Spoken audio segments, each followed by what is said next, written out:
Bismillahirrahmanirrahim. Assalamualaikum warahmatullahi wabarakatuh. Waalaikumsalam warahmatullahi wabarakatuh. Alhamdulillahi rabbil alamin wal aqibatu lil muttaqin wala udwana illa 'alal zalimin. Wassalatu wassalamu ala nabiyyina Muhammadin wa ala alihi wa ashabihi wa man tabi'ahum bi ihsanin ila yaumiddin. Allahumma 'allimna ma yanfa'una wanfa'na bima 'allamtana wa zidna 'ilman ya rabbal alamin. Alhamdulillah ya ikhwan dan akhwat, a'azzani Allah wa iyyakum. Pada malam yang berbahagia ini Allah Subhanahu wa taala masih memberikan kesempatan kepada kita untuk mengisi dengan amalan-amalan soleh dan bertobat kepada Allah Subhanahu wa taala. Dan termasuk juga yang perlu kita syukuri kepada Allah, yaitu Allah masih memberikan kita hidayah, kekuatan, kesehatan untuk bisa melanjutkan kajian kita mempelajari ilmu fikih, yaitu membaca kitab Al-Ajubatul Jaliyah fil Ahkamil Hambaliyah. Demi Allah ya ikhwan, ini adalah nikmat yang sangat besar dari nikmat-nikmat yang Allah berikan kepada kita, yang dimana masih diistiqomahkan kita menuntut ilmu agama, mempelajari hukum-hukum Allah Subhanahu wa taala, yang dengannya kita bisa beribadah dengan benar kepada Allah Subhanahu wa taala, dan juga yang dengannya keimanan, keyakinan kita terhadap agama yang mulia ini menjadi kuat, keyakinan kita kepada Allah Subhanahu wa taala menjadi kuat. Tidak ada jalan untuk bisa memperkuat keyakinan, keimanan kecuali dengan ilmu. Oleh sebab itu ya ikhwan, saya nasihatkan untuk diri saya dan kita semua agar kita terus mempelajari, belajar dan belajar. Dan juga bagaimana belajar yang baik ini juga mesti kita ketahui. Karena sebagian kita mungkin sudah ada yang semangat belajar, tapi metode belajar dia belum ketahui, sehingga belajar sudah lama tapi tidak memberi efek signifikan atau tidak terlalu bermanfaat ilmu yang dia dapatkan selama ini. Nah, ini saya ingatkan pada diri saya dan kita semua untuk terus bagaimana caranya kita belajar. Selama tidak ada keperluan yang sangat mendesak yang mencegah kita dari mendatangi majelis ilmu, maka kita datang. Kalau perhatian kita bagaimana kita bisa hadir di majelis ilmu, perhatian kita bagaimana supaya bisa belajar, ini Allah Subhanahu wa taala akan memberkahi kehidupan kita.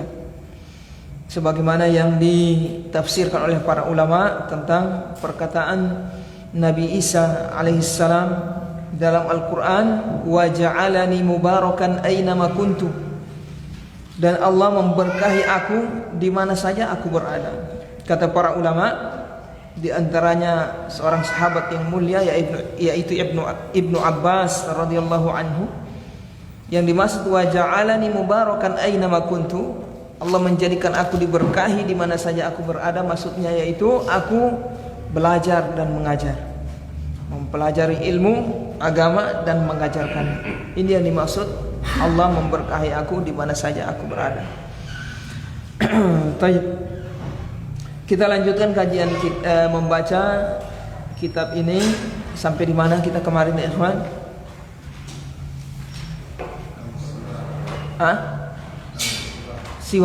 Siwak sudah selesai atau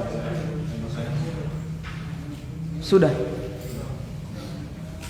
Thayyib. Wudu sudah selesai belum? Thayyib. Baru masuk ya? Thayyib, kita baca ya.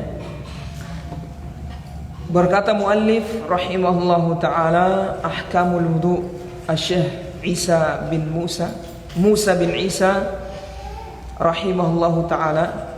Ahkamul wudu, Pembahasan yang berikutnya yaitu berkaitan dengan hukum wudu. Kam faraidul wudu'i wa ma hiya?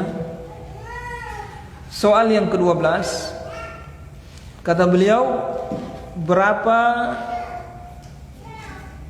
rukun wudu dan apa saja dia?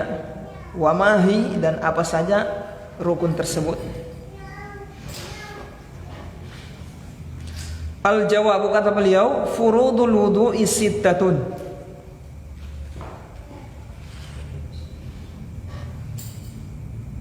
Rukun dalam wudu ada 6. Jadi kata beliau, rukun wudu di sini beliau mengungkapkan dengan kata faraid, furud. Tapi yang dimaksud oleh beliau di sini rukun.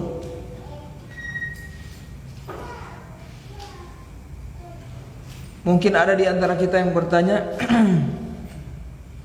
karena di sini akan disebutkan oleh beliau, akan dibagi oleh beliau di antara wudu itu ada yang rukun dan ada yang wajib, ada yang syarat sah dan ada yang sunnah.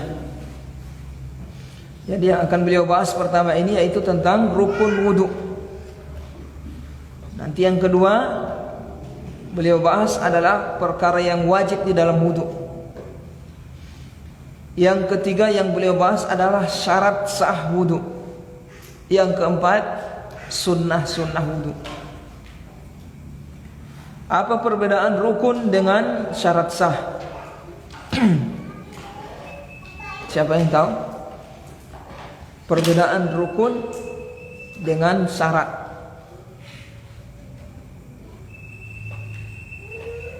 Pak Yanto. Perbedaan rukun dengan syarat sah.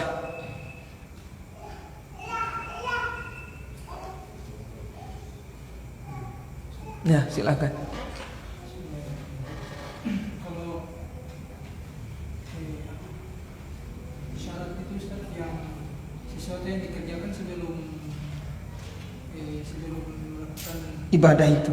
Nah, sesuatu perkara yang dikerjakan yang mesti sudah terpenuhi sebelum melakukan ibadah. Kalau rukun harus segala sesuatu yang dikerjakan pada saat rukun adalah gerakan yang terpenting di dalam ibadah itu. Perkara yang terpenting di dalam ibadah itu. Jadi rukun di dalam ibadah, syarat sah di luar ibadah. Tapi dua-duanya ini wajib dikerjakan.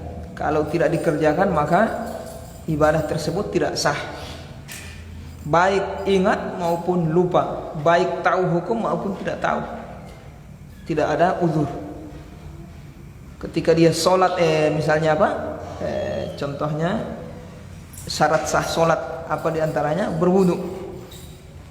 Dia berwudu dalam keadaan lupa. Dia sholat tanpa berwudu dalam keadaan lupa, sah sholatnya? Tapi lupa, tetap tidak sah. Atau dia tidak tahu hukum. Dia tidak tahu kalau wudu itu harus berwudu, terus dia sholat. Dia tidak tahu kalau sholat itu harus berwudu, terus dia sholat. Dia tidak tahu hukum. Sah sholatnya? Tidak sah. Jadi syarat sah tidak ada uzur. Mau lupa, mau ingat, mau paham hukum, mau tidak dikerjakan. Kalau tidak dia penuhi maka tidak sah. Begitu juga rukun, sama seperti syarat sah. Nah, ini rukun-rukun yang beliau sebutkan ini di dalam wudu ini, kalau tidak terpenuhi, tidak dikerjakan maka wudu tidak sah. Baik lupa maupun ingat, sengaja misalnya, atau dia tidak tahu hukum juga sama, wudunya tidak sah. Nah, berbeda dengan perkara yang wajib. Ada lagi yang namanya perkara wajib. Nah, perkara yang wajib ini derajatnya lebih di bawah dari rukun dan syarat sah.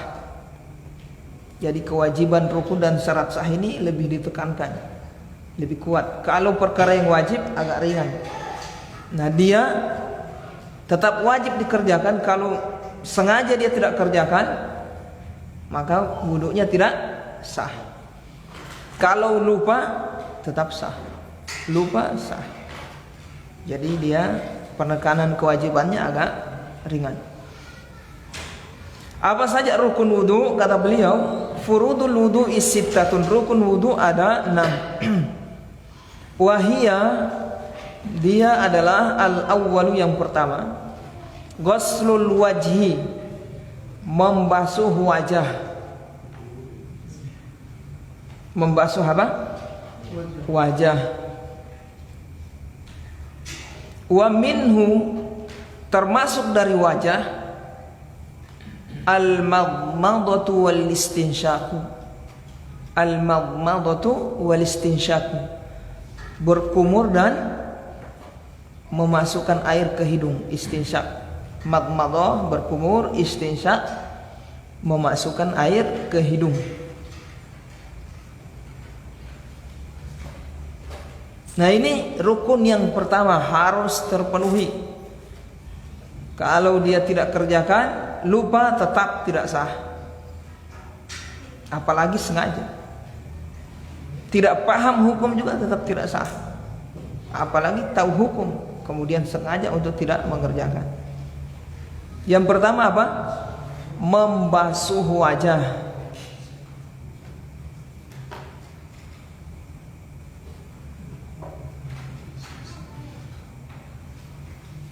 Atsani, yang kedua, wa ghuslul yadaini ma'al mirfaqaini, membasuh dua tangan sampai siku.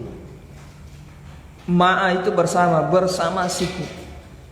Membasuh dua tangan bersama siku, artinya sampai siku itu siku masuk. Makanya di sini kata beliau ma'a berarti bersama siku. Bukan berarti siku tidak masuk, siku masuk. Wal mirfaqu huwal 'azmu, kemudian beliau terangkan apa itu mirfaq. Mirfaq kalau terjemahan kita apa? Siku. Huwal 'azmu, kata beliau, adalah tulang al-fasil yang membatasi baina dzira', antara pergelangan tangan, wal 'adud, dan apa ini? Apa ini? Lengan, ya lengannya.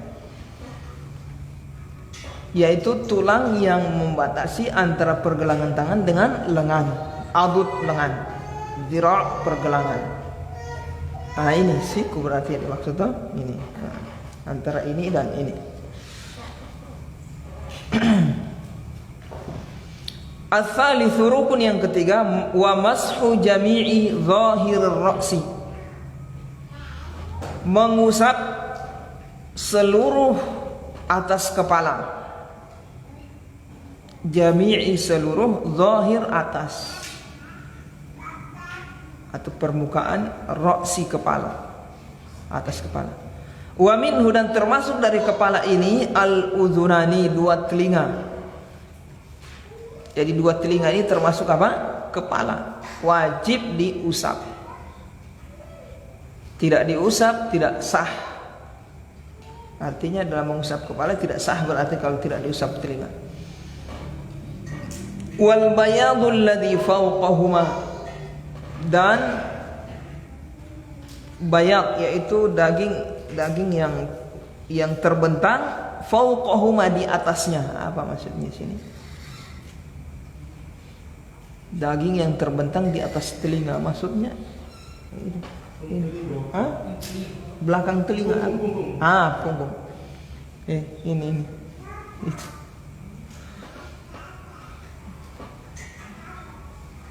Wal bayad, daging yang terbentang, alladzi fawqahuma, di atas telinga, itu maksudnya punggung telinga. Itu juga masuk apa? Kepala, harus diusap juga. Makanya dalam mengusap telinga apa? Jari telunjuk di dalam, ibu jari di punggungnya, di belakangnya, atas telinga. Ini harus terusap semua, terusap. Nanti sebentar saya jelaskan apa yang dimaksud membasuh dan apa yang dimaksud mengusap. Ar-rabi' yang keempat, wa ghuslur rijlaini ma'al ka'bain. Membasuh dua kaki ma'al ka'baini, dengan ka'ab, mata kaki, kedua mata kaki. Jadi membasuh kaki sampai kedua mata kaki, dari ujung kuku, nah itu sampai mata kaki. Mata kakinya juga masuk, harus terbasuh kena air. Wa huma, apa itu ka'bain? Huma keduanya, kata beliau, adalah al-azmani, dua tulang, an-nati'ani yang menonjol, fi asfalis saqi, di bawah sak. Sak itu betis. Jadi paling bawah betis, paling bawahnya ada tulang, nah itu sudah mata kaki bahasa kita. Ini dia mau jelaskan dalam bahasa Arab. Mungkin ada yang tidak tahu apa ka'bun, beliau jelaskan al-azmanin nati'ani fi asfalis saq. Nah itu. Jadi harus terbasuh semua ini kaki, dari ujung kaki sampai mata, dua mata kaki ini. Kalau tidak terbasuh maka tidak sah. Al-khamisu, rukun yang kelima. Taib, sebentar saya jelaskan apa yang dimaksud membasuh dengan mengusap.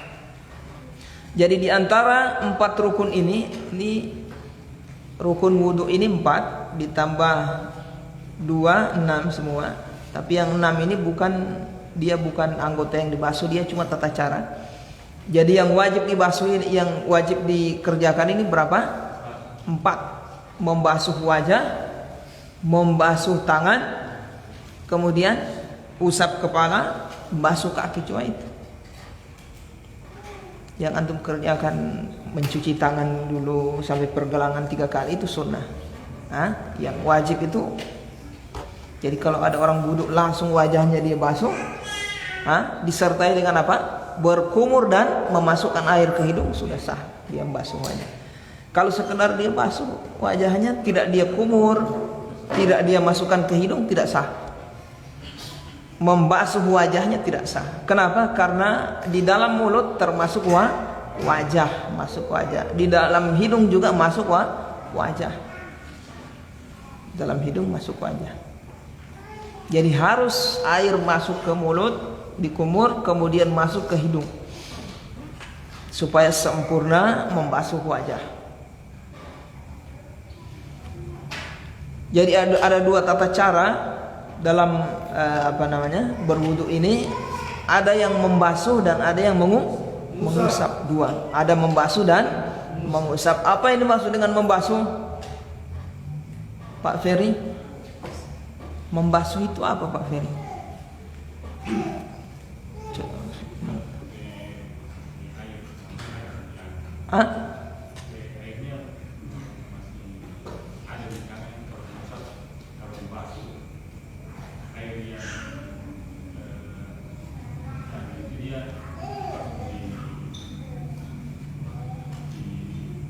Mengalir ke anggota wudu ya. Nah iya, taib, jazakallahu khairan. Jadi membasuh artinya adalah mengalirkan air ke seluruh anggota wudu, disertai ada yang menetes. Kalau tidak ada yang menetes, bukan membasuh namanya. Misalnya antum ambil air kasih basah, kena air semua, tidak ada yang menetes, bukan membasuh, tidak sah itu. Walaupun basah. Jadi airnya harus mengalir di anggota ini, anggota wudu, kemudian ada yang menetes. Begitu juga di wajah, mengalir, menetes. Paham di sini? Kalau tidak mengalir dan tidak menetes, bukan membasuh, tidak sah. Paham di sini? Ini bisa jadi terjadi ada yang berwudu, airnya cuma dia basuh, dia kasih lembab, ambil air dia taruh. Yang penting dia lihat sudah kena air basah, dia anggap berwudu, dianggap sudah membasuh? Tidak. Jadi yang membasuh yang benar adalah mengalirkan air ke anggota wudu dan ada yang menetes. Kalau membasuh, kalau mengusap apa? Membasahi tangan, kemudian mengusapkannya di anggota yang wajib diusap. Mengusapkannya di anggota atau mengusapkannya di anggota yang wajib diusap. Jadi tangannya harus basah. Harus basah. Kalau tidak ada air yang diusapkan tidak bisa, tidak sah. Harus ada air, tangannya harus basah. Walaupun tidak mengalir.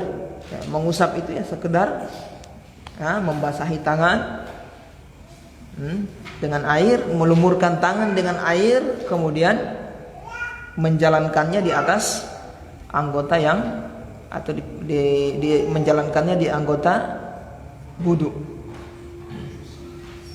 Jadi bab mengusap ini bukan cuma kepala, ada mengusap sepatu. Nanti kita akan masuk dalam bab mengusap sepatu, mengusap perban. Kalau ada orang luka di perban, mengusap. Jadi kata-kata mengusap di dalam bab toharoh seperti tadi itu. Jadi membasahi tangan dengan air, kemudian menjalankannya, mengusapkannya di atas permukaan yang area yang wajib untuk diusap. Nah, kepala itu. Jadi kepala bukan dibasuh, diusap. Taib, paham di sini? Taib. Kemudian di sini kata beliau, yang pertama apa tadi?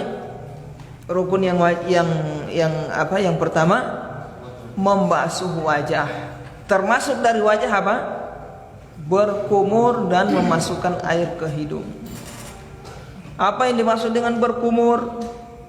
Memasukkan air ke mulut dan menggoyangkannya. Kalau dia kasih masuk air, dia kasih diam baru dia buang, tidak sah. Dia ambil baru dia buang, sah. Tetapi Ustaz, so masuk air di mulut Ustaz, tidak sah. Harus minimal 1 kali dia kasih goyang. Tapi yang sempurna, afdol adalah dia kasih kuat goyangan sampai ke sudut-sudut mulut, baru dia buang. Kadar yang sah 1 kali apa? 1 kali apa bahasa Indonesianya? 1 kali goyang. Yang penting perkara itu air di mulut. Itu namanya madmadah dalam bahasa Arab. Kemudian istinsyaq artinya air masuk ke hidung. Jadi kalau tidak masuk ke hidung tidak sah. Yang tidak sah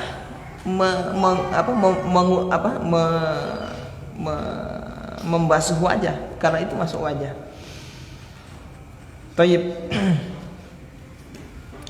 Kemudian al-khamis, rukun yang kelima kata beliau, wa tartibu bainal a'dha'i, tertib antara anggota wudu yang rukun. Tertib antara rukun.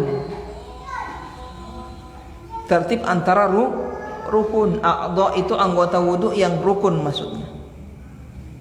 Karena anggota wudu yang dibasuh ada yang rukun, wajib dibasuh, ada yang sunnah. Bukan tertib yang sunnahnya, tertib yang rukunnya. Tertib rukun. Apa itu? Ya seperti apa? Wajah dulu, baru tangan sampai siku, baru usap kepala, baru basuh kaki. Jadi kalau dia acak kaki dulu baru kepala, tidak sah. Kenapa? Karena tertib hukumnya apa? Rukun. Tidak dikerjakan, diputar-putar, tidak sah. Diacak misalnya dia wudu, tangan langsung dulu, baru wajah, tidak sah. Paham di sini ikhwan?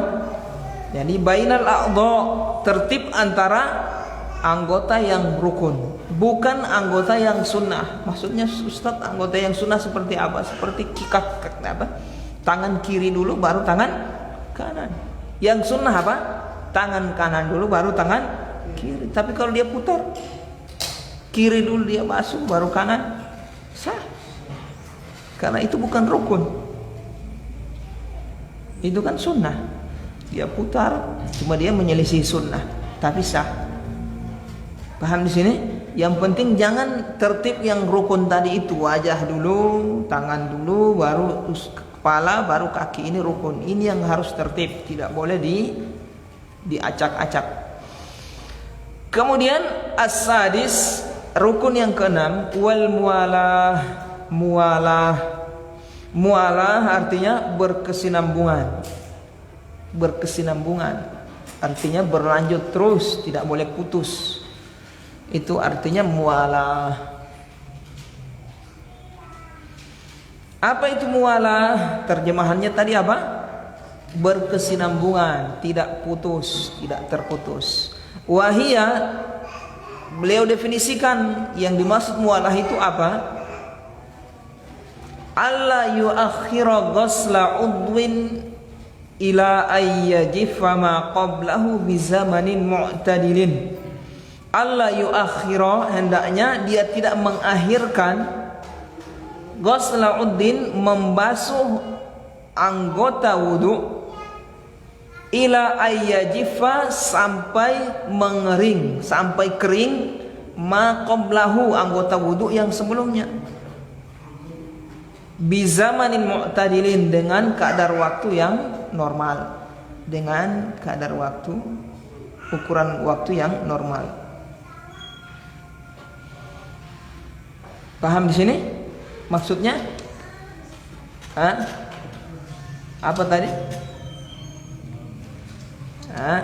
Jadi dihitung mualah ini masih artinya tidak terputus, masih berkesinambungan kalau dia tidak membiarkan anggota wudhu yang sebelumnya, misalnya terhenti berwudhu sampai mengering.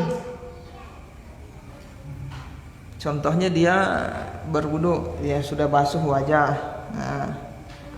kumur, istinsyak, setelah itu basuh tangan. Setelah basuh tangan ada orang telepon, kering, telepon, dia terima, angkat telepon, dia bicara berapa menit, dia nonaktifkan. Boleh dia lanjut kan tadi tangan, berarti usap kepala boleh. Nah, dilihat kalau tangannya sudah kering, air yang di tangan sudah kering, tadi dia basuh tangan sudah kering, berarti terhukumi putus. Tidak boleh dia lanjut usap kepala, dia harus ulang dari pertama. Kalau masih dia lihat masih basah, boleh lanjut, udah langsung kepala sudah, baru kaki. Paham di sini ikhwan? Jadi mualah artinya berkesinambungan, artinya terus menerus, tidak terputus. Kapan terhukumi terputus? Ketika dia terhenti pada satu anggota, satu anggota wudu, kemudian terhenti dia, kemudian anggota wudu yang sebelumnya belum kering. Kalau belum kering berarti masih terhitung apa? Berkesinambungan ini. Ya lanjut saya. Kalau sudah kering terhukumi apa? Terputus. Ini maksud beliau, alla yuakhiru, hendaknya tidak dia mengakhirkan ghusla udwin, membasuh anggota wudu, ila ayyajifa, sampai mengering, air qablahu, yang menempel di anggota wudu yang sebelumnya. Itu maksudnya. Bizamanin mu'tadilin, dengan waktu yang normal. Maksudnya waktu yang normal itu waktu cuaca normal. Karena ada cuaca tertentu air cepat kering di anggota wudu kita. cuma berapa detik langsung kering. Ada kayak panas, ya, terlalu panas. Ada juga kondisi yang air itu lama untuk kering, lembab terus, kena itu lembab lama, itu juga tidak yang dimaksud di sini cuaca normal, kondisi cuaca normal. Jadi kalau di kondisi yang cepat kering berarti tidak dihitung itu. Kita kembali ke dihitung sesuai kadar yang normal, cuaca sesuai kadar patokan kita, sesuai kadar apa cuaca ketika normal, hitungannya di situ nanti. Itu zamanin mu'tadilin. Paham ya? Baik, silahkan azan. Saya masuk waktu ini.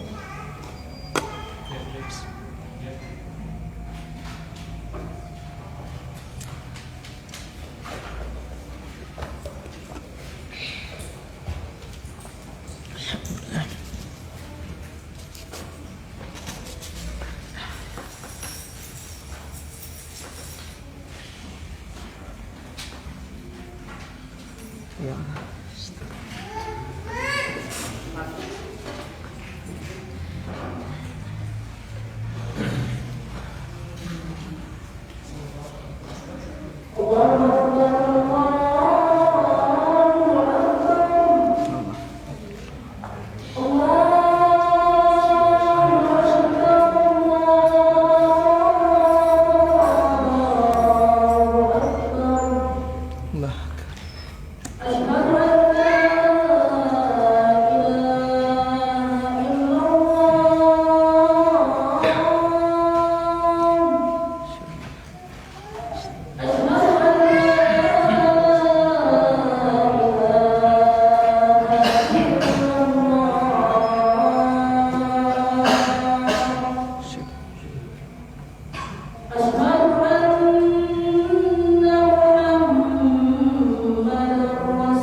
Baik, kita lanjut ya ikhwan. Jadi rukun wudu ada 6. Yang pertama, membasuh wajah, termasuk dari wajah adalah berkumur dan istinsyak, memasukkan air ke hidung. Kemudian rukun yang kedua, membasuh kaki sampai mata kaki. Kemudian rukun yang ketiga, mengusap kepala seluruhnya, bukan sebagiannya. Jadi kalau ada yang mengusap kepalanya sebagian tidak sah, wudunya tidak sah. Jadi harus seluruh permukaan kepala. ya, seluruhnya cari sampai di tengkuk, kemudian balik ke atas, ke depan. Setelah itu apa? Setelah itu mengusap telinga. Itu yang rukun. Kemudian malladzi yajibu fil wudu. Pembahasan yang berikutnya kata beliau, apa yang diwajibkan dalam wudu. Rukun lewat. Kemudian pembahasan yang berikutnya adalah perkara yang wajib di dalam wudu. Kata beliau, al-jawabu yajibu fihi tasmiyatu faqat. Yajibu fihi at-tasmiyatu faqat. Yang wajib fihi di dalam berwudu adalah tasmiyah, membaca bismillah. Tasmiyah itu membaca bismillah. Kalau basmalah, basmalah bismillahirrahmanirrahim. Kalau tasmiyah bismillah. Hukumnya wajib ini kata beliau. Jadi cuma satu ini. Jadi perkara yang wajib di dalam wudu hanya satu, yaitu membaca bismillah.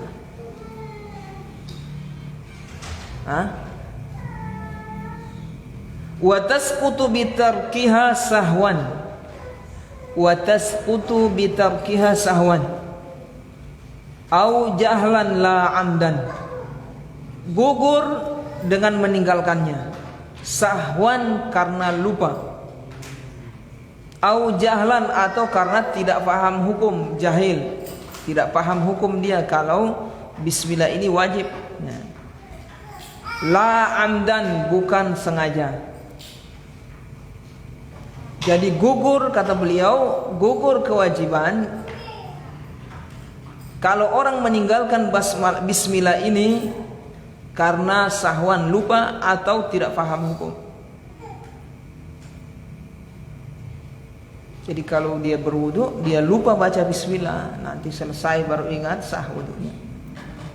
Dia tidak berdosa dan wudunya sah. Begitu juga kalau dia tidak paham hukumnya, jahil dia.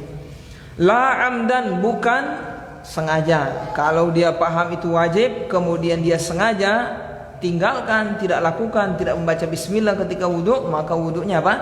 Tidak sah. Wudunya tidak sah. Nah, cuma itu saja yang wajib. Kam syurutul wudu. Paham ini perkara yang saya katakan wajib ya. Wajib itu di tingkatannya, derajatnya di bawah dari rukun. Jadi rukun juga wajib. Rukun wajib, apalagi. Cuma rukun ini tidak ada udzur. Lupa, tidak lupa, sengaja, tidak sengaja, tidak sah. Kalau yang membaca bismillah ini wajib ketika ingat, ketika faham hukum dan ingat. Jadi baca bismillah ini kapan wajib? Ketika faham hukum dan ingat. Dia ingat. Jadi kalau sengaja dia tidak baca bismillah, maka tidak sah wudunya. Dia juga berdosa. Karena hukumnya wajib. Tapi kalau dia lupa atau tidak faham hukum, gugur. Tetap sah wudunya. Kalau rukun tidak ada uzur. Kam syurutul wudu.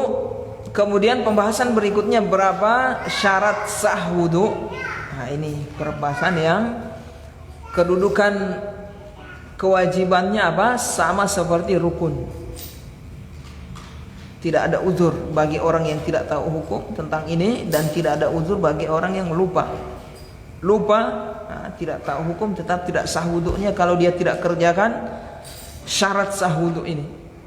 Kata beliau, syurutuhu thamaniyatun. Syarat sah wudu ada 8. Syarat sah wudu ada 8, thamaniyah. Wahia, dia adalah yang pertama, inqita'u ma yujibuhu min baulin warihin wa haidin wa nifasin wa nahwi dzalik. Terputusnya ma yujibuhu, perkara yang mewajibkan berwudu. terputusnya seluruh perkara yang mewajibkan berwudu. Min baulin, seperti apa? Kencing, rihin, kentut, haid, nifas, wa nahwi dzalik, dan yang semisal itu. Dari perkara yang membatalkan wudu atau mengharuskan wudu. Yang dimaksud di sini terputusnya seluruh perkara yang mengharuskan orang berwudu, artinya perkara yang membatalkan wudu. Perkara yang mengharuskan wudu sama seperti perkara yang membatalkan wudu. Batal wudu berarti dia harus berwudu, ya kan? Yang dimaksudnya apa? Hadas, atau bahasa yang umum ini, seluruh perkara yang membatalkan apa? Wudu, atau seluruh perkara yang mengharuskan berwudu. Ini harus sudah selesai baru dia bisa berwudu. Sementara wudu keluar kentutnya, bismillah, mbah kontok, bisa? Tidak sah. Karena disyaratkan ketika dia berwudu harus sudah selesai hadasnya. Perkara yang menyebabkan dia harus berwudu lagi harus selesai. Kencing juga, sementara wudu saya keluar dia kencing, tidak boleh. Batal, berarti dia harus apa? Cebok dulu baru berwudu. Haid, masih ada haid wudu. Wudu untuk apa? Orang haid wudu, wanita haid wudu. Sementara perkara yang menyebabkan wudunya batal masih keluar, tidak bisa. Begitu juga nifas. Ini yang dimaksud. Jadi sudah tuntas, sudah selesai perkara yang menyebabkan dia berwudu atau hadas, atau yang membatalkan wudu. Ini syarat yang pertama. Syarat yang kedua, niyah, niat. Jadi sebelum dia melakukan pekerjaan berwudu ini, gerakan wudu ini, dia harus sudah niat sebelum. Niat apa? Berwudu untuk bisa menjadi sah, wudunya harus yang pertama dia niatkan untuk apa? Mengangkat hadas. Harus dia niatkan mengangkat hadas supaya wudunya sah.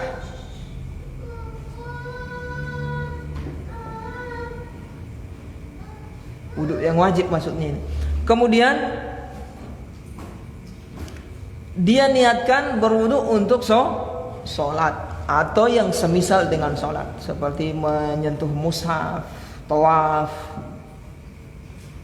Ya, wudu untuk sholat, sah wudu, terangkat hadasnya. Atau dia tidak niatkan sholat, cuma ketika dia habis kentut dia mau wudu. Sebab kontok saya tadi, saya wudu. Berarti niatnya apa? Ingin mengangkat hadas, sah wudunya. Paham di sini?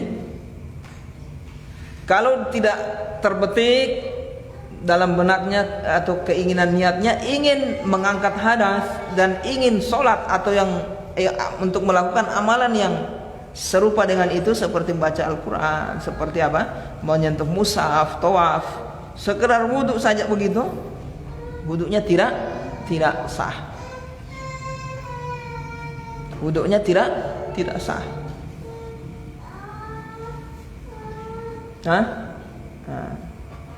Jadi niatnya berwudu yaitu ingin mengangkat hadas, kemudian atau ingin sholat atau yang semisal dengan sholat, seperti menyentuh mushaf, seperti apa? Membaca Al-Quran, kemudian apa lagi? Tawaf. Paham di sini, ikhwan? Kalau dia tidak niatkan itu tidak sah. Sekedar wudu saja, untuk apa wudu? Karena wudu itu adalah apa? Ibadah yang dia bukan ibadah berdiri sendiri, bukan. Dia wudu ibadah sebagai perantara, sebagai alat, sebagai perantara. Wudu ingin apa? Sholat, ya kan? Wudu mengangkat hadas. Sekedar wudu tidak bisa. Wudu apa ya? Pokoknya wudu saya. Makanya orang tidak boleh wudu ulang kali. Wudu dia. Selesai basuh kaki, wudu lagi dia yang kedua. Yang kedua lagi, siapa yang wudu terus memperbanyak pahala? Ulama dari mana ini? Tidak bisa. Kenapa? Karena wudu itu bukan ibadah yang berdiri sendiri.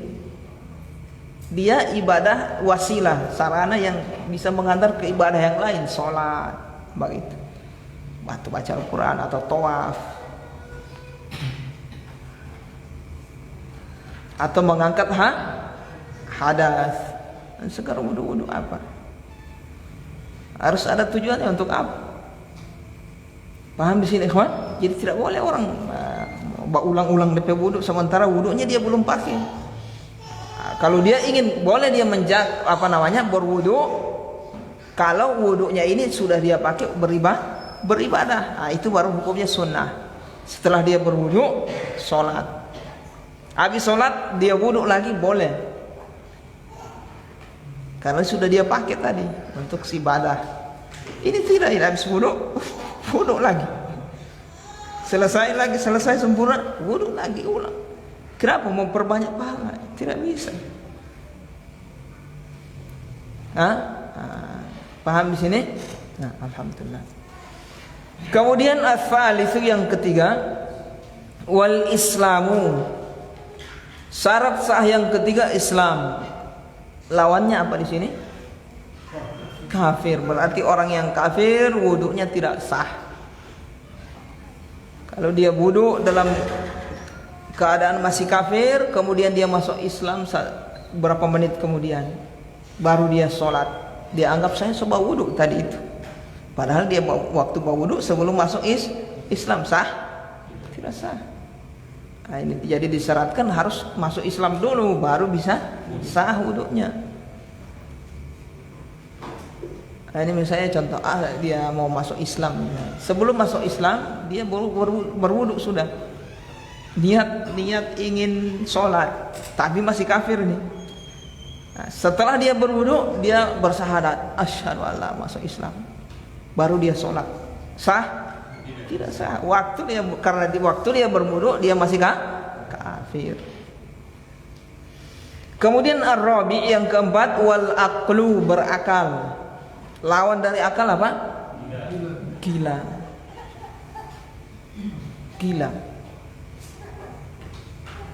Jadi orang yang gila, dia wudu. Orang waktu dia gila wudu, habis wudu sadar. Habis itu dia sholat. Kenapa ente belum wudu? Saya habis wudu, tapi ente wudu tadi masih gila. Sah wudunya? Tidak sah. Karena dia waktu berwudu dalam keadaan apa? Gila, tidak sah. Jadi harus berakal dulu baru wudunya sah.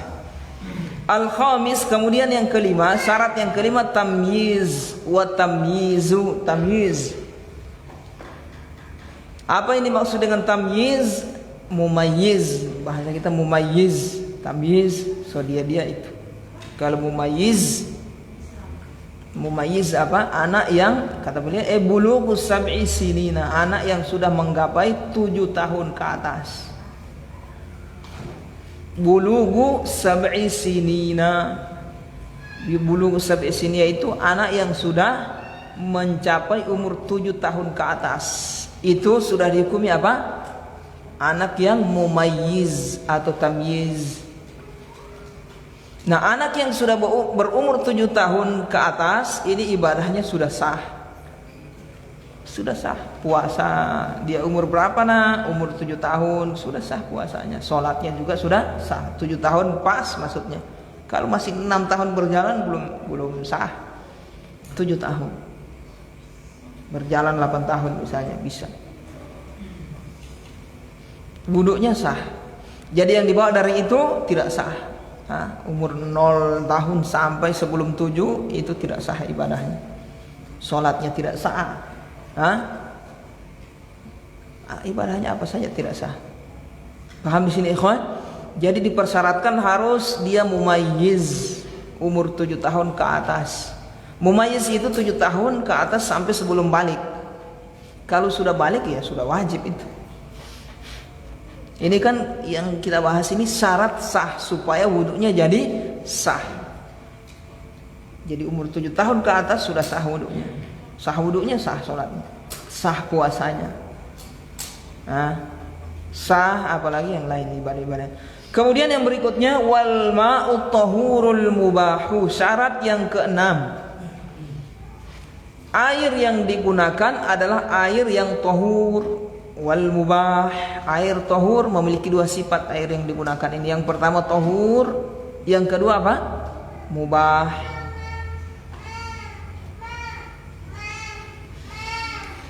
Tahur, apa yang dimaksud air yang tahur? Sudah lewat di pembahasan air ini.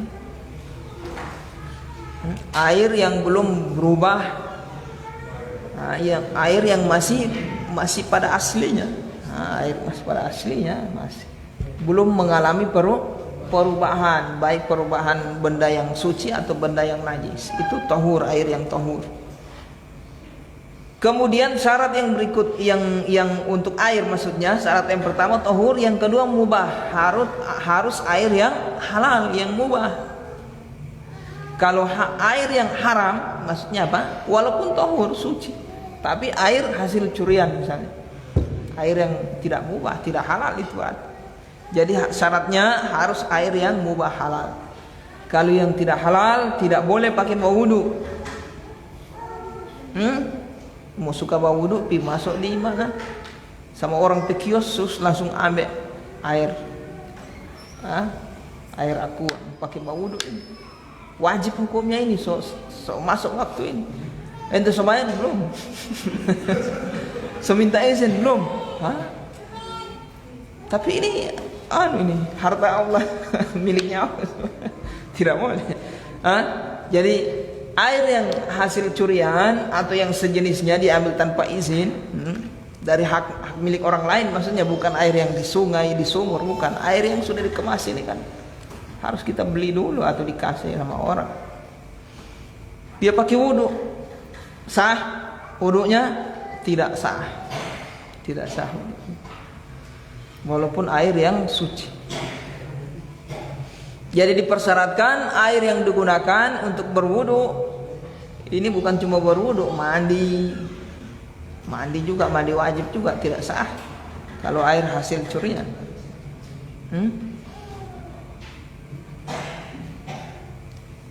Paham di sini ikhwan? Jadi air yang digunakan adalah air yang tahur dan mubah, halal.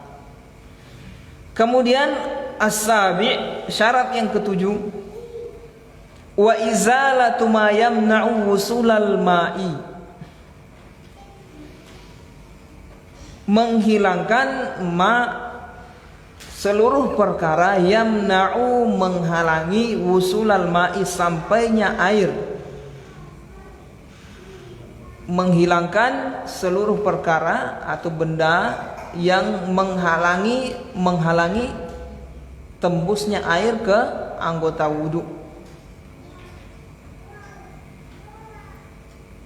sampainya air ke anggota wudu. Min syam'in, baik berupa syam'in ini apa? Yang dipakai babakar ini apa? Kasih menyala lampu kalau malam apa?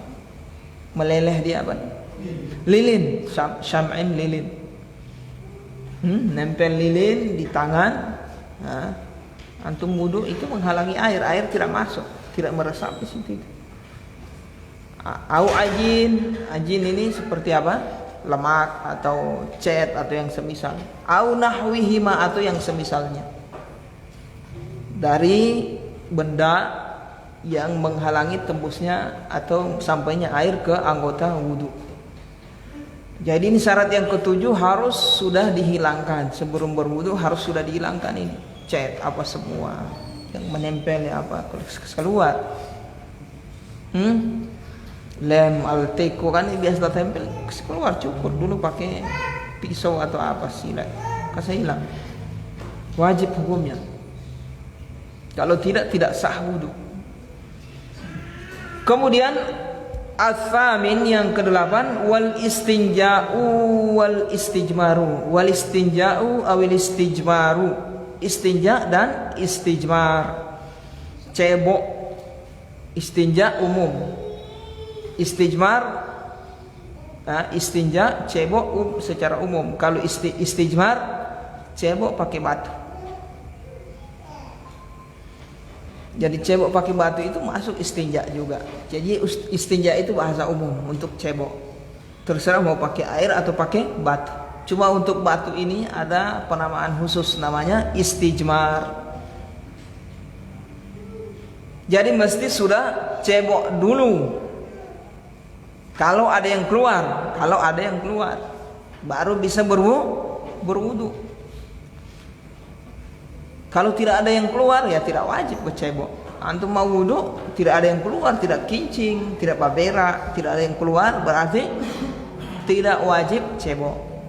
Tapi kalau ada yang keluar, kemudian antum ingin berwudu, belum cebok, tidak sah. Ini biasa orang mau bakuriki, habis bakincing, berak, bacebok dulu saya. Bau wudu dulu. Habis wudu dia cebok. Sah wudunya? Tidak sah, harus dia cebok dulu. Kalau ada yang keluar baru wudunya sah.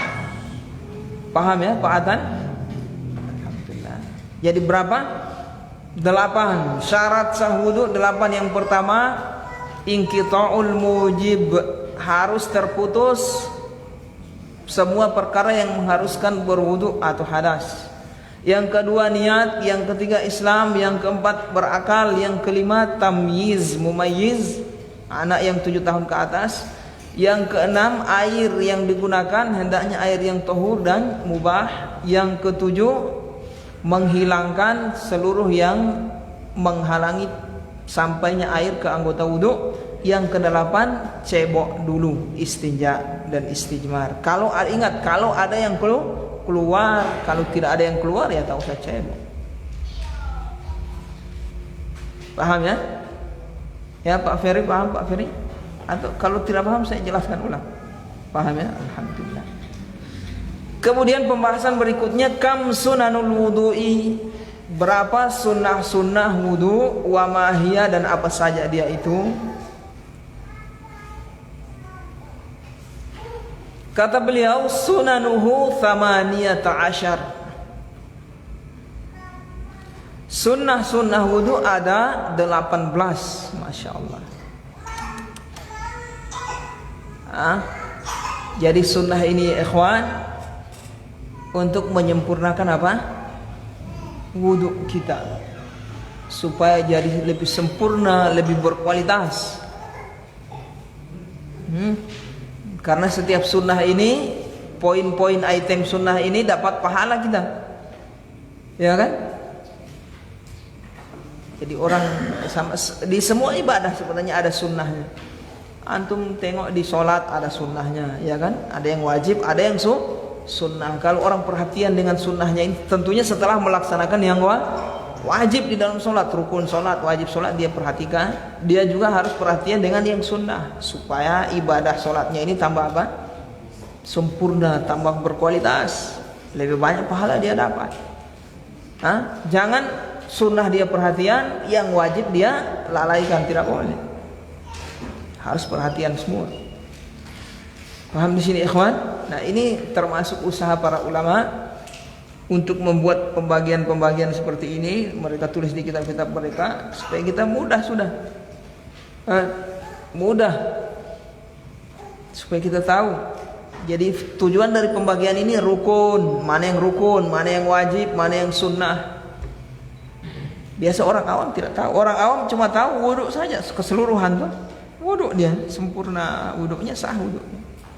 Tidak dipersyaratkan dia harus tahu mana wajib, mana sunnah, mana rukun, mana syarat sah. Selama dia penuhi semua ini sah wudhunya.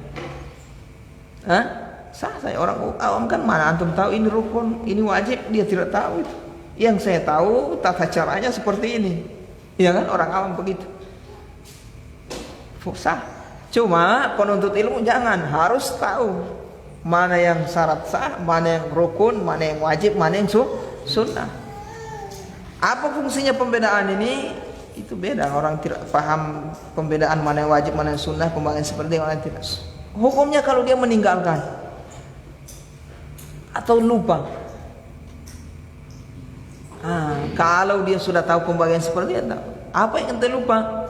Tadi saya lupa membasuh saya pe wajah. Nanti selesai wudhu baru saya ingat wajah saya belum basuh.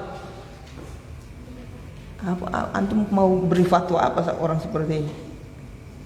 Antum bilang sudah langsung basuh wajah saja. Boleh? Yang dia tinggalkan ini apa? Rukun. Apa itu membasuh wajah? Kalau antum suruh sudah basuh wajah saja antum, kan yang lain sudah, kan ini wajah belum wajah. Boleh? Tidak boleh karena harus berurutan. Berurutan tidak terpenuhi kalau antum suruh basuh wajahnya. Sudah teracak itu. Berarti tidak terpenuhi syarat apa yang keberapa tadi? 5 tertib. Berarti kalau seperti ini yang betul apa? Antum suruh wudu antum suruh ulang wudu dari awal. Bagi itu. Jangan sudah basuh semua, tinggal wajah belum? Basuh wajah. Habis berfatwa tanpa ilmu ini. Jadi beda toh. Jadi penuntut ilmu dengan orang awam lain. Penuntut ilmu harus tahu pembagian itu. Nanti fungsinya ketika terjadi problem meninggalkan ini yang itu. Dilihat mana yang tinggal tadi. Saya lupa Tadi saya basuh kiri dulu baru kanan tangan. Kiri dulu baru kanan. Sah tidak saya pe wudu? Ini orang awam mana tahu dia tuh. Tapi orang penuntut ilmu harus tahu. Itu yang dia tinggalkan ini berarti ini apa? Yang dia tinggalkan perkara sunnah. Sudah sah itu sama. Ada ikhwan seperti ini, saya tanya dia bilang tidak sah. Itu kan repot toh, tidak belajar. Fulan, saya wudu, saya bersihkan, saya basuh dulu kiri baru kanan. Wudu sempurna, tapi waktu membasuh tangan saya basuh kiri dulu lalu kanan. Sah wudu saya? Dia bilang tidak sah, Ustaz.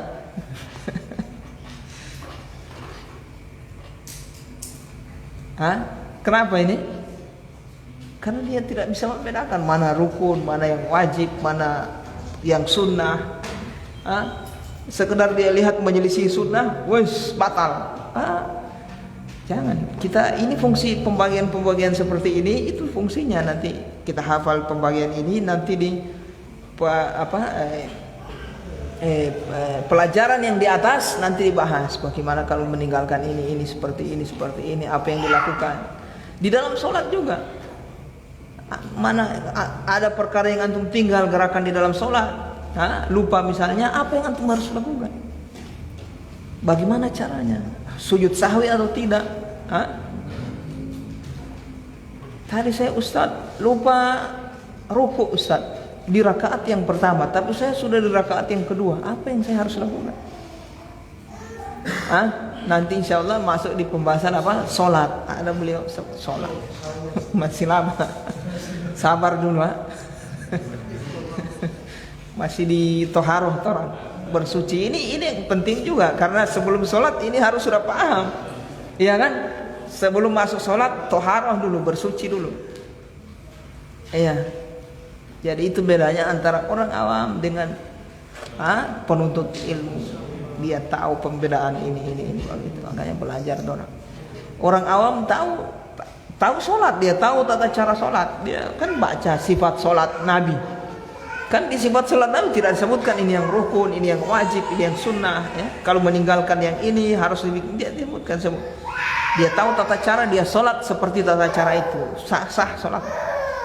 Walaupun dia tidak bisa membedakan mana yang wajib, mana yang rukun, mana yang sunnah, pokoknya dia sholat sesuai itu sah. Cuma repot orang ini kalau meninggalkan gerakan dalam sholat, apakah yang sunnah apa, itu yang repot dia. Tayyib, paham di sini ikhwan? Paham. Mau lanjut ini atau terserah? kalian? Hah? Cuma 1 pekan 1 kali ati Allah. Lanjut. Jadi berapa perkara yang sunnah kata beliau tadi? Tsamaniyata asyar, ada 18.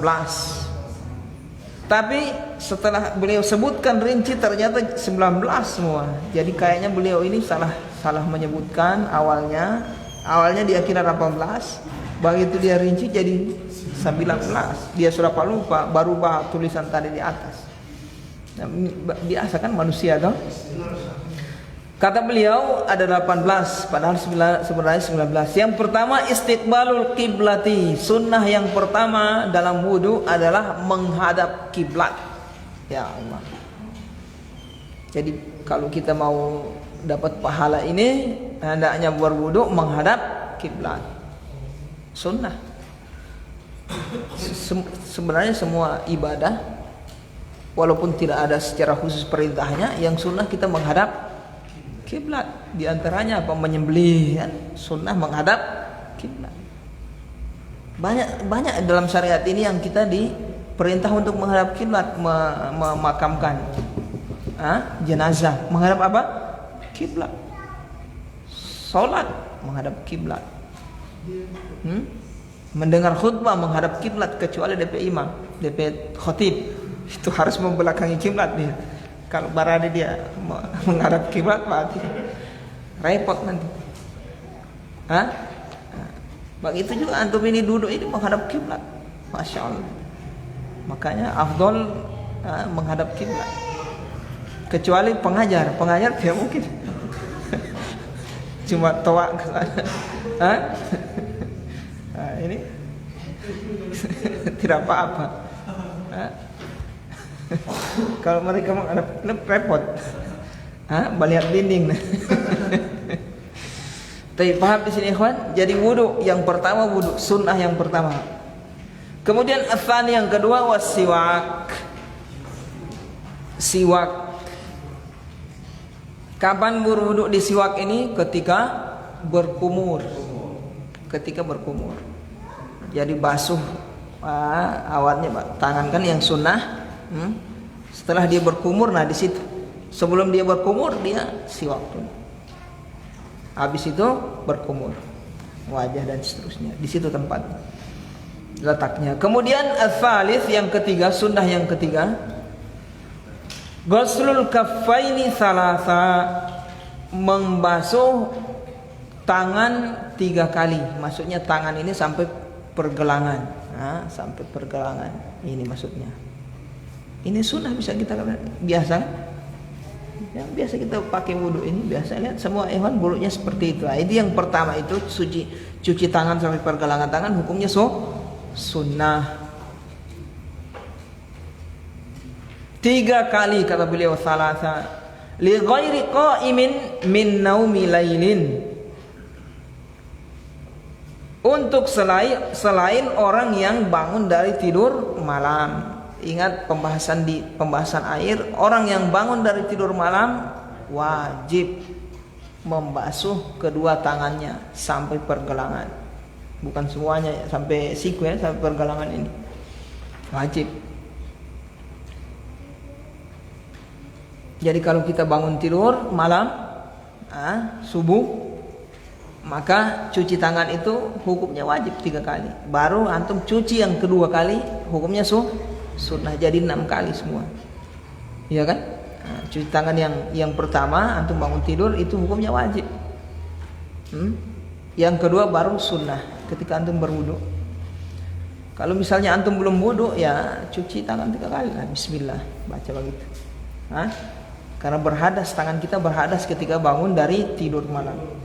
Fayajibu, kata beliau, maka hukumnya jadi wajib biniyatin wa tasmiyatin. Hendaknya mencuci tangan tadi bagi orang yang bangun dari tidur malam ini disertai niat dan membaca bismillah juga, baca bismillah. Jadi bukan sekedar cuci tangan begitu, tapi baca bismillah dengan niat juga. Niat mencuci tangan karena bangun dari tidur malam, itu niatnya. Kama taqaddama, sebagaimana yang telah berlalu. Di bab apa itu? Bab air, di bab air. Sunnah yang keempat, ar-rabi' wal buda'atu bil madmadati wal istinsyaqi qabla ghuslil wajhi.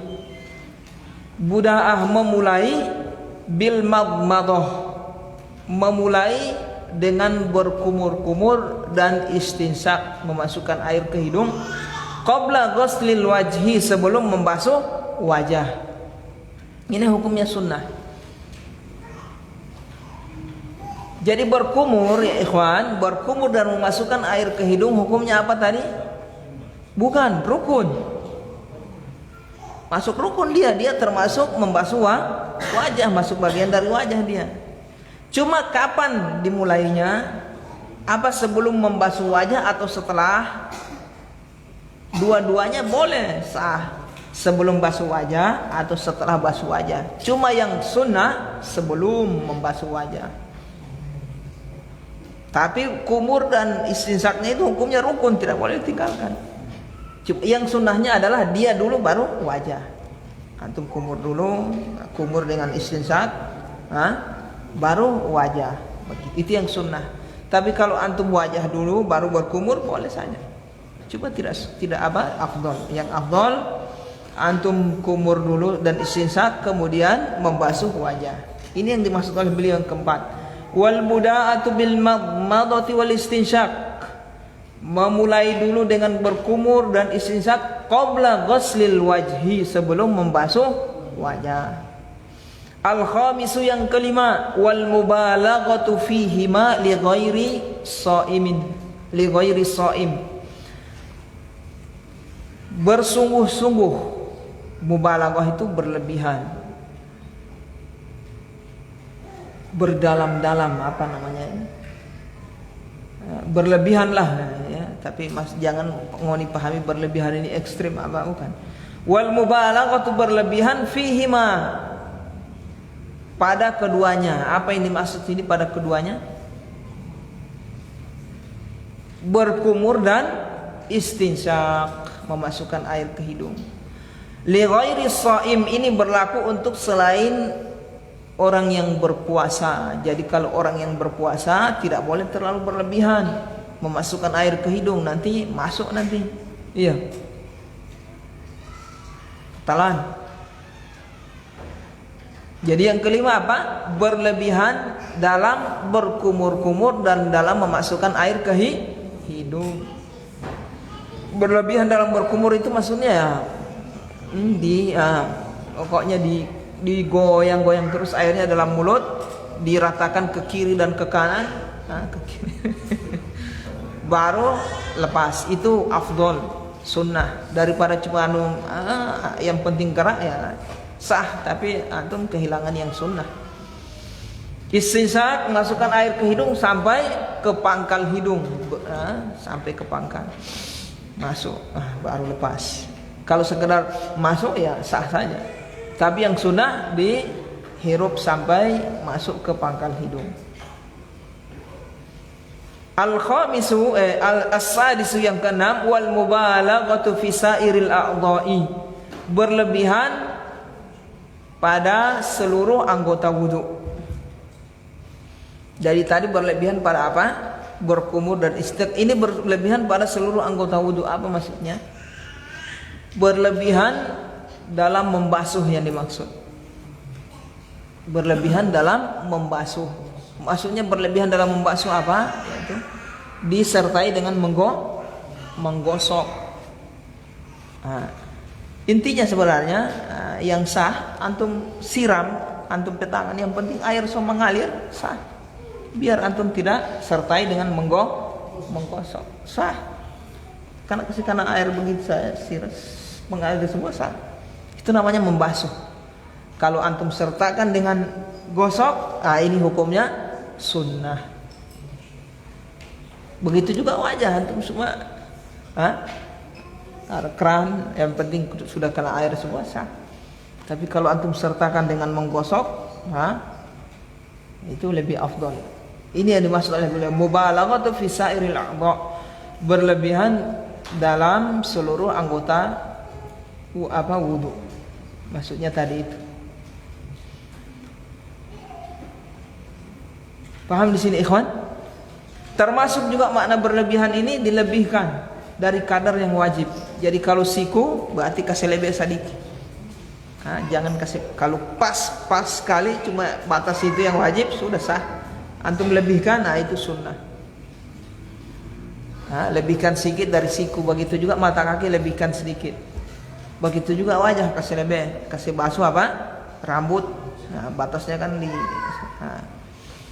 ini batas yang dari atas ke bawah tempat tumbuhnya rambut sampai ke dagu ini, dagu bagian bawah ini. Bagian sini bukan wajah, dagu. Ya, antum lebihkan, kasih lebih sadiki, itu maksudnya ini. Maksudnya berlebihan untuk seluruh anggota wudu, di waktu membasuh disertakan dengan apa? Menggosok, dan dilebihkan dari area yang wajib.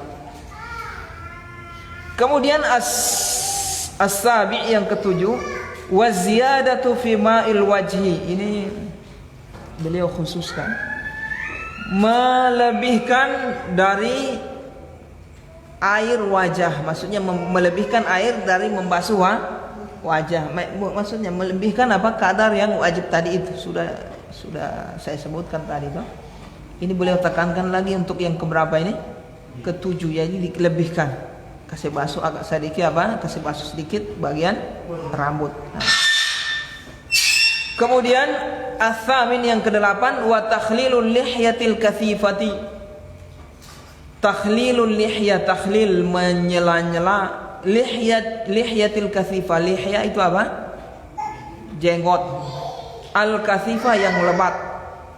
Menyela-nyela jenggot yang lebat, di sela-sela dengan air maksudnya.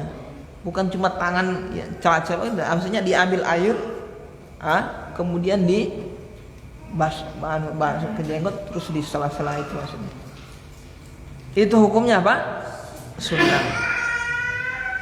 Wa illa ya ikhwan, jenggot itu wajib dibasuh yang bagian luarnya. Jenggot ini termasuk wajah. Jadi walaupun panjang dia harus dibasuh, dia termasuk wajah, harus dibasuh bagian luarnya.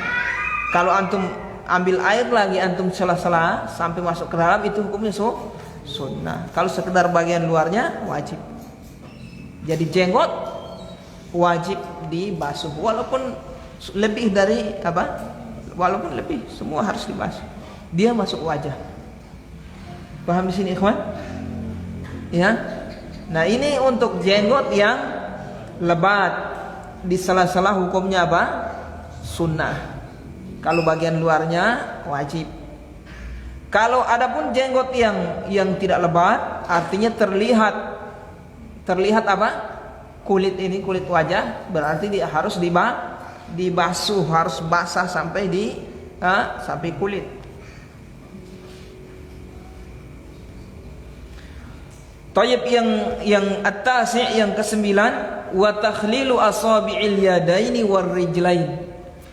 Menyela-nyela jari jemari kaki, jari jemari tangan, dua tangan dan dua kaki. Jadi jari jemari tangan, jari jemari kaki di sela-sela begini. Nah, hukumnya sunnah.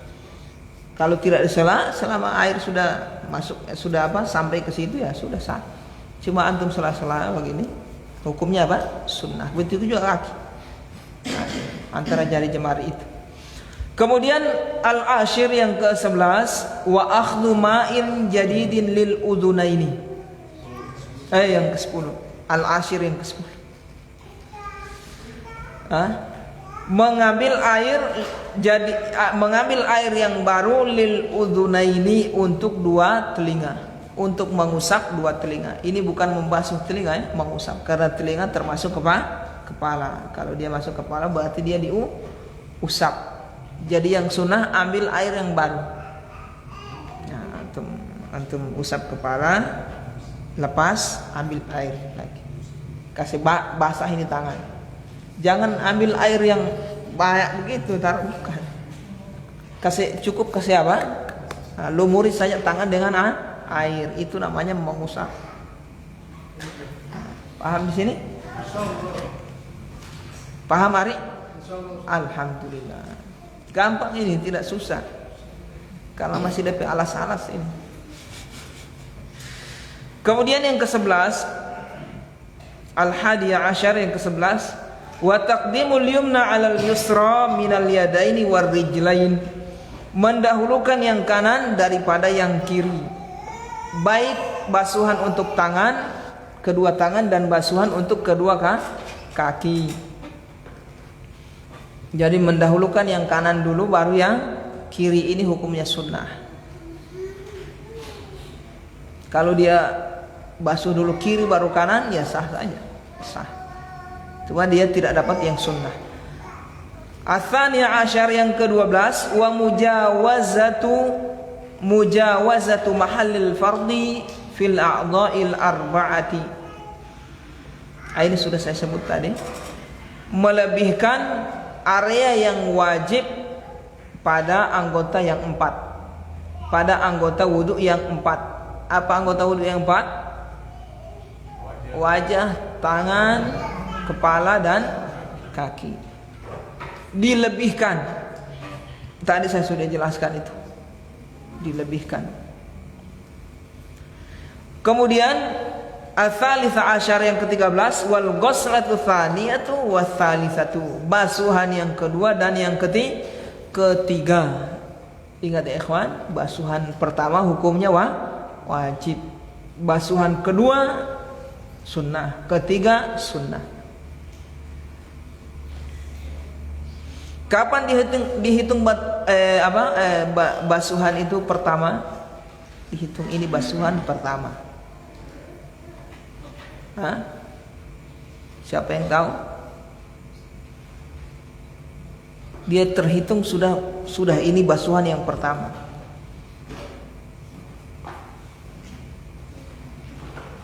Atau terhitung basuhan yang lengkap. Hah? Ketika sudah basah. Sudah sempurna. Ketika air tersebut sudah sempurna ke seluruh anggota wudu, baru terhitung satu. Biar antum basuh sampai 10 kali, kalau belum sempurna tetap masih terhitung. Belum, kalau belum kena semua masih belum terhitung. Nanti pas sempurna baru hitung 1 kali. Contoh, antum ambil air, masih ada yang belum kena, belum terhitung. Antum ambil lagi, masih bagian sini belum kena, antum itu. Waktu antum mengambil ini berapa kali? 3 kali. Karena belum sempurna berarti masih terhitung 1. Kalau sudah sempurna yang ketiga kali tadi? Ambil ciduk tadi 3 kali ciduk baru sempurna, terhitung 1 kali. Kalau belum sempurna ya belum terhitung 1 kali, biar 10 kali ciduk air antum. Paham di sini ikhwan? Begitu juga basuhan yang kedua, dihitung 1 kali sempurna, kalau dihitung 2 kali kalau sudah sempurna. Ini untuk supaya dapat TP sunnah. Dihitung yang ketiga kalau sudah sempurna. Paham di sini? Jadi jangan dipahami itu 1 kali, 2 kali, 3 kali, maksudnya 1 kali ciduk, bukan. Ciduk kalau air sudah menyeluruh ke seluruh anggota yang wajib dibasuh. Kemudian ar-rabi'ah asyar yang ke-14, wastishabun niyati ila akhiril wudu'i. Menyertakan niat sampai akhir wudu, hukumnya sunnah. Menyertakan niat artinya di sini istishab itu menyertakan niat sampai akhir wudu.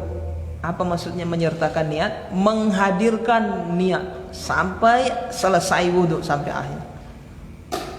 Jadi waktu dia berwudu, dia tetap menghadirkan niat kalau dia ini sedang berwudu. Hukumnya sunnah sampai selesai.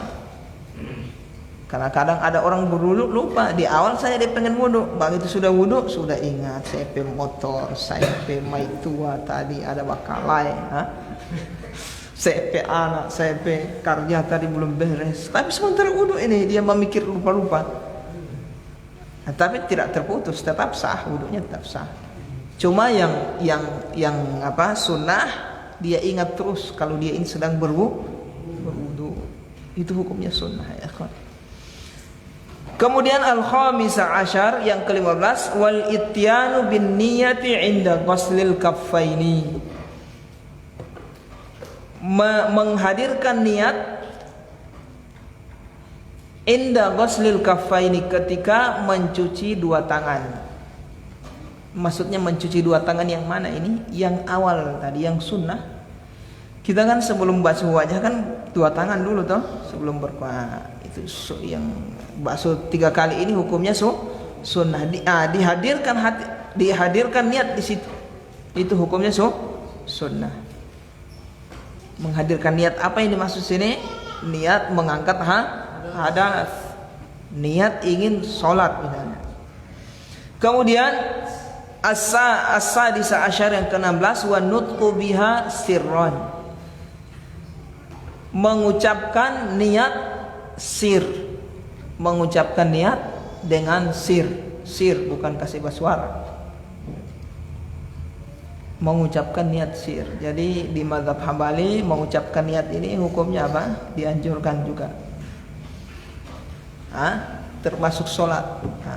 Usolli nawaitu fardhul wudu. Siapa di mazhab Syafi'i kan semua hafal itu. Di mazhab Hambali ternyata hukumnya dianjurkan, masuk sunnah juga. Tapi dia bukan niat, dia hanya apa? Membantu untuk menghadirkan niat. Itu dapat tujuan itu. Karena ucapan itu bukan niat. Nawaitu sauma apa? Usolli farul maghribi thalatha raka'atin ma'muman. Itu fungsinya apa itu? Itu bukan niat, itu mengucapkan sesuatu yang mengucapkan agar hati ini bisa hadir. Itu maksud para ulama. Tapi itu tidak ada dalilnya. Artinya dalil secara khusus tidak ada. Maksud mereka agar hati ini bisa hadir. Karena kadang orang ibadah itu hati tidak ada. Itu maksud mereka. Supaya membantu hati untuk hadir, niat untuk bisa hadir. Iya. Paham di sini, ikhwan? Antum bilang bid'ah ya, terserah antum. Bid'ah ini menawaitu. Antum tahu lah yang mengucap, yang berpendapat apa sunnah ini bukan ulama kaleng-kaleng. Jadi ini bukan perkara yang menyebabkan orang itu menjadi ahlul bid'ah ya. Tidak, jangan diingkari seperti kita mau ingkari orang yang apa? Melakukan perkara yang jelas haram, jelas bid'ah. Jadi bid'ah itu ada yang diperselisihkan juga. Ada yang diperselisihkan apakah sunnah atau bid'ah. Nah, ini berarti masuk perkara apa? Perkara ijtihad. Ada toleransi. Jadi jangan antum bid'ah langsung antum keras, tidak. Masalah bid'ah ada diperselisihkan. Seperti orang memperselisihkan apa halal atau haram. Kalau masih ruang ijtihad. Tapi kalau sudah sepakat para ulama haram, itu yang kita ingkar. Paham di sini? Contohnya apa kemarin? Cukur jenggot sampai habis. Sepakat ulama di mazhab apa? Semua haram. Mazhab Syafi'i haram cukur jenggot sampai habis maksudnya. Kalau dia cukur dalam artian dia masih kasih sisa, masih ada jenggot, itu masih ada perselisihan apa haram apa makruh. Kalau kasih habis, sepakat. Paham di sini? Nah, itu tidak bisa toleransi kalau orang itu tapi bilang haram. Ini sepakat para ulama. Paham ini ya kawan? Nah, jadi antum lihat dulu perkara mana yang boleh diingkari secara keras, mana yang tidak perlu yang mesti orang toleransi. Ijtihad para ulama. Tayyib, karena dalilnya apa? Masih belum jelas sehingga para ulama berbeda pendapat. Kalau dalil sudah jelas tidak boleh. Artinya ulama sudah bersepakat, berarti itu sudah itu sama seperti dalil yang sudah jelas. Taib. Kemudian wa qaulu ma warada ba'da faraghihi, membaca apa yang datang. Artinya membaca apa? Doa setelah berwudu. Apa itu doa setelah berwudu? Asyhadu an la ilaha illallah wahdahu la syarikalah wa asyhadu anna Muhammadan abduhu wa rasuluhu. Allahumma ja'alni minat tawwabin wa ja'alni minal mutatahhirin. Ma'a raf'i basarihi ila sama, disertai menengadahkan pandangannya ke atas, ke langit. Asyhadu an la ilaha illallah gitu. Paham di sini, ikhwan? Bukan tangan yang diangkat, mata yang diangkat ke atas. Wa qira'atu suratil qadar. Kemudian yang ke-18 membaca surat Al-Qadar. Inna anzalnahu fi lailatul qadar. Nah, ini disunnahkan juga oleh sebagian para ulama di antara di mazhab Hambali. Nah, pokoknya tulis-tulis saya dulu. Amalkan ya tidak ada masalah. Ini kan ijtihad tuh. Walaupun demikian ada ulama lain yang bantah juga pendapat ini. Wa ayyatawalla wudu'ahu bi nafsihi. Kemudian yang ke-19 dia sendiri yang dia berwudu dengan sendirinya, maksudnya tanpa bantuan orang lain.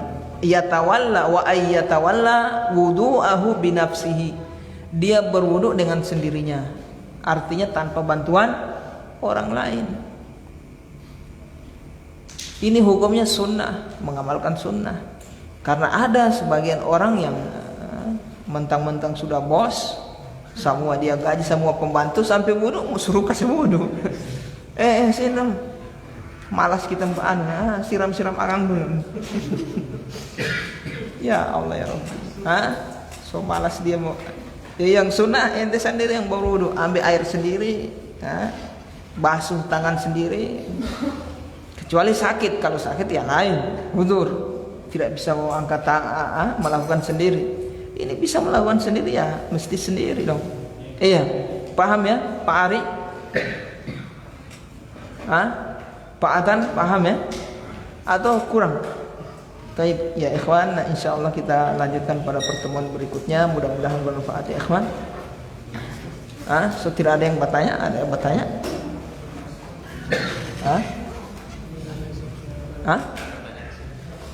Online, dibacakan.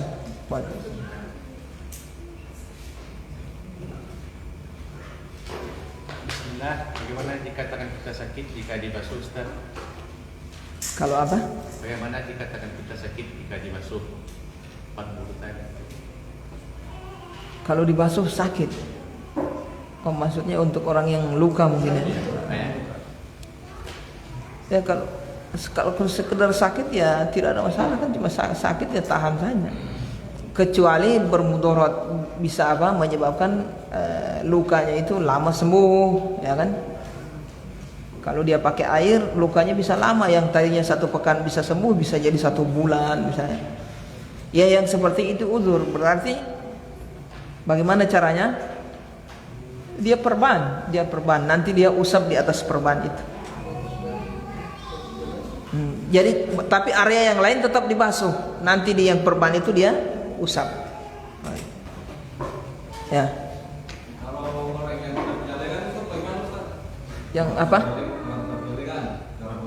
Oh, putus. Iya, putus. Atau orang yang bertato. Orang tidak punya lengan. Dan orang yang bertato. Maksudnya orang cacat. Kalau masih ada ujung yang wajib dibasuh, berarti itu yang dia basuh, DP ujung itu saja. Kalau misalnya putus di sini, apa yang mau dibasuh?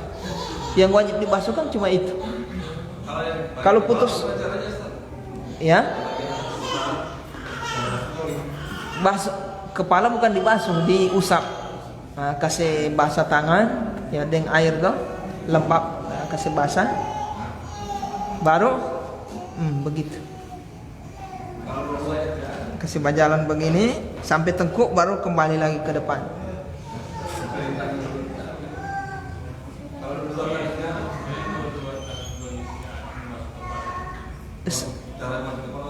Semampunya dia, semampunya. Ketika dia mampu untuk bisa membasuh itu, ya dia harus basuh. Kalau dia tidak bisa mau bikin bagaimana? Paham saya? Terus semampunya. Kalau ada yang bisa membantu misalnya, berarti pakai orang yang membantu. Dia punya duit misalnya, dia harus gaji orang untuk apa? Bisa membasuh bagian anggota tubuh yang dia tidak mampu. Kecuali dia tidak mampu untuk gaji orang atau apa, ya sudah. Putus ini terus gimana nih? Tangannya putus dua-dua misalnya, putus satu cacat, terus gimana dia wudu? Ya kan? Kalau dia punya harta berarti apa? Dia harus gaji orang, dia sewa orang untuk mewudukan dia. Kalau tidak punya, orang miskin misalnya, berarti dia apa ini? Allah tidak akan membebani seorang di luar dari batas kemampuan. Bagaimana lagi? Ya sudah. Dia tidak bisa membasuh pakai kaki misalnya. Kalau masih pakai kaki masih bisa. Ada sebagian orang kaki masih bisa. Wajib berarti. Dia harus ambil air dengan gayung pakai kaki, basuh wajahnya. Begitu. Kepala misalnya diusap kan dia bisa pakai tangan, apa ya sudah. Selama masih dia bisa usap pakai kaki, harus usap pakai kaki. Paham di sini ya, ikhwan? Nah, kalau tidak bisa mau apa lagi? Ya sudah. Berarti dia beribadah sesuai kemampuan dia. Paham di sini? Nah, kalangan ikhwan ada? Ya. Sana. Ya, silahkan.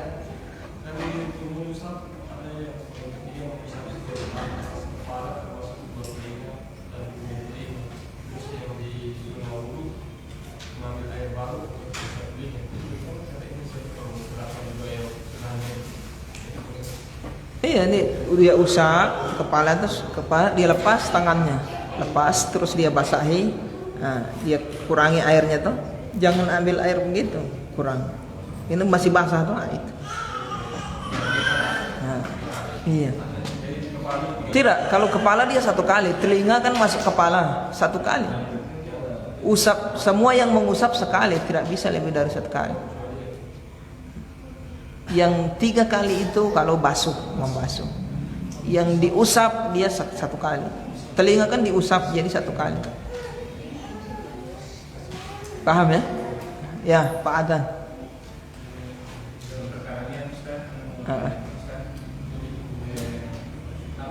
Ini masih dianggap sah Ustaz kalau anak berwudu, jadi anak yang berwudu untuk melakukan hadas atau membaca Al-Quran pada pukul 11.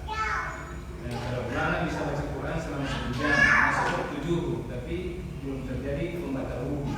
Apa wudu itu bisa dilakukan untuk sholat? Boleh.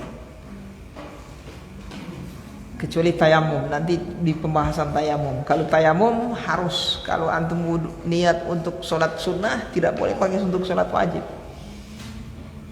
Tapi di tayamum, kalau wudu tidak. Nanti insya Allah ada pembedaan antara wudu dengan tayamum di masalah niat. Tapi kalau wudu, niat untuk baca Al-Quran misalnya, toh? Niat untuk megang mushaf baca Al-Quran. Saya wudu untuk baca Al-Quran. Nah, setelah antum wudu, baca Al-Quran. Apakah wudu ini bisa antum pakai sholat? Boleh. Karena sudah terangkat hadas. Karena hadas sudah terangkat dengan niat tadi ingin baca Al-Quran. Paham ya? Yang tidak boleh, yang tidak terangkat sekedar wudu. Mau tidak baca Al-Quran, tidak mau sholat, tidak mau pegang mushaf. Mau apa ini sekedar mbak wudu? Wudu mbak apa pokoknya? Itu wudu sunnah itu. Nanti ada. Wudu ada 2, ada yang wajib, ada yang sunnah. Kalau wudu yang sunnah dia tidak mengangkat hadas. Tidak boleh antum wudu tadi saya wudu sudah mulai melebar saya. Nanti insyaallah.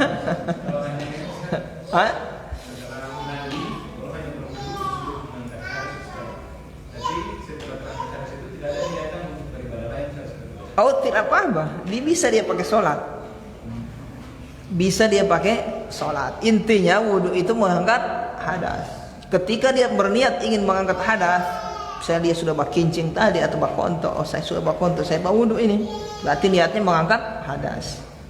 Kalau sudah terangkat hadas, walaupun dia tidak ada niat mau sholat, setelah itu dia sholat boleh. Paham ya?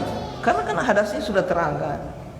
Karena disyaratkan orang sholat harus terangkat hadas. Sekarang hadasnya sudah terangkat. Paham ya? Alhamdulillah. Nanti yang ditanyakan oleh Pak Ferry tadi, pembahasan di atas itu. Orang yang berniat wudhu sunnah, apa boleh dia pakai untuk berniat wudhu yang sunnah? Kemudian dia pakai untuk sholat, apa bisa? Nanti insya Allah ada rincian. Kalau dia lupa, dia tidak ingat kalau dia sedang berhadas atau tidak. Kalau dia ingat kalau dia berhadas, dia tahu dia ini sudah habis berkontok, wudhunya dia hanya untuk tidur, berarti wudhu ini tidak boleh dia pakai sholat, karena tujuannya cuma untuk tidur. Ini wudhu sunnah.